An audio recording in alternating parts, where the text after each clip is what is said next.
Will Russia go to war with Ukraine? All week, you've heard numerous answers to this question. In Ukraine, 71% of the people believe their country is already at war with Russia.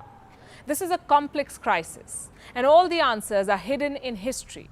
Did you know there was a time when Kiev was more powerful than Moscow? There was also a time when Ukraine and America were adversaries. Tonight, we'll bring you all these stories. We will tell you why Russian President Vladimir Putin is obsessed with Ukraine. We begin in the 9th century. There was a state called Kievan Rus. This is where it was located. The Slavic people lived here. The city of Kiev was their capital.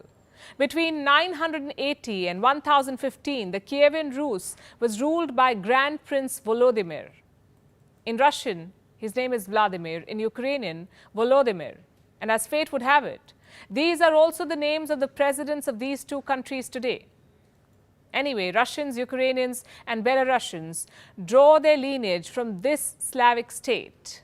A lot changed in the centuries that followed, and for a lot of it, Ukraine was under Russian rule. In the 1900s, the two were Soviet republics, Russia the most powerful of the 15 republics, and Ukraine the second most powerful. It had defense industries, large agricultural lands, and housed much of the Soviet nuclear arsenal. During the Cold War, Ukraine was the arch rival of the United States. The Soviet Union collapsed in 1991. Ukraine became independent, as did Russia. Ukraine inherited much of Soviet nuclear arsenal, but gave it up to Russia in 1994. In exchange, Moscow guaranteed Ukraine's security and promised to respect its sovereignty. They signed the Budapest Memorandum along with these countries. Cut to November 2013, Viktor Yanukovych was the president of Ukraine. He had a reputation for heavy-handedness, corruption, and above all, for being openly pro-Moscow. In 2013, he rejected an EU trade deal. This deal could have meant greater integration with the European Union. Instead, Yanukovych decided to take a $15 billion bailout from Russia. To many Ukrainians, it felt like being sold to Moscow, so protests broke out. They were called Euromaidan. Euro because these protests were about Europe, and Maidan because they happened in Kiev's Maidan, what we today know as the Independence Square. Here, protesters chanted, "Sign the EU deal, Yanukovych must step down." Russia supported the president, the West supported the protesters. In February 2014, Yanukovych's government was toppled, the president was driven out of Ukraine, he fled to Russia. Not every Ukrainian was happy with this. Many in the Russian-speaking East wanted Yanukovych to stay. When he was driven out, the minority felt disenfranchised. On the other side of the border, Russia was angry it had lost its puppet. To salvage the situation, Moscow annexed Crimea. Why Crimea? Well, let's now zoom into this part of the world. Crimea is a peninsula. It is located in the Black Sea. In 1954, Soviet leader Nikita Khrushchev transferred Crimea. It was given to the Ukrainian Soviet Socialist Republic from the Russian Soviet Socialist Republic. Why? Khrushchev hoped the transfer would strengthen, quote-unquote, brotherly ties between the Ukrainian and Russian people. Both Russia and Crimea were part of the Soviet Union, so this transfer did not mean very much. When Ukraine became independent in 1991, Crimea joined it. The peninsula was given special autonomy. It remained home to Russian military bases. Moscow promised to respect Crimean autonomy. Many in Russia were of the opinion that Crimea should not have been allowed to join Ukraine. In 2014, when Yanukovych was ousted from power in Ukraine, Russian military began seizing government buildings in Crimea. Soon the entire peninsula was under military occupation. A referendum followed. On the 16th of March 2014, Crimeans voted to become a part of Russia. Was this vote legitimate? Well, it depends on who you ask. For Putin, this was Crimea's liberation. For the rest of the world, this was Crimea's annexation. The focus then shifted to eastern Ukraine, where Russia-backed separatists had seized territory. Ukrainian forces did not launch an all-out offensive at first, but on the 17th of July 2014, when a flight carrying 298 people was shot down by these rebels, Ukrainian forces decided to flush out the rebels. The separatists began losing ground, so the Russian army stepped in. They invaded eastern Ukraine and fought alongside the rebels. What followed was a series of talks between Russia, Ukraine, and the West. They resulted in the Minsk Accords. This was first signed in 2014. Both sides agreed on ceasefire and military withdrawal. Ukraine agreed to hold elections in the rebel-held areas. 8 years on, the Minsk Accords remain unimplemented. Ukraine stands as the largest European country excluding Russia. It covers an area of more than 600,000 square kilometers with a population of 44 million and a GDP of more than $155 billion. Per capita income, more than $3,700.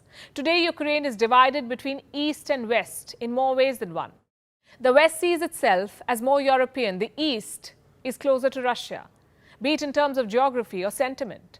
In the West, most Ukrainians speak Ukrainian. In the East, a third are native Russians. In the West, Russia is looked at with suspicion. In the East, Russia is looked at through the lens of shared history and heritage.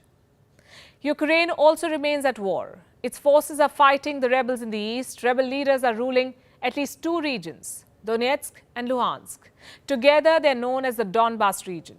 Russia has once again sent its troops. This time, they're stationed right at the border. What does Vladimir Putin want? For NATO to stop expanding. NATO stands for North Atlantic Treaty Organization. It's a military alliance.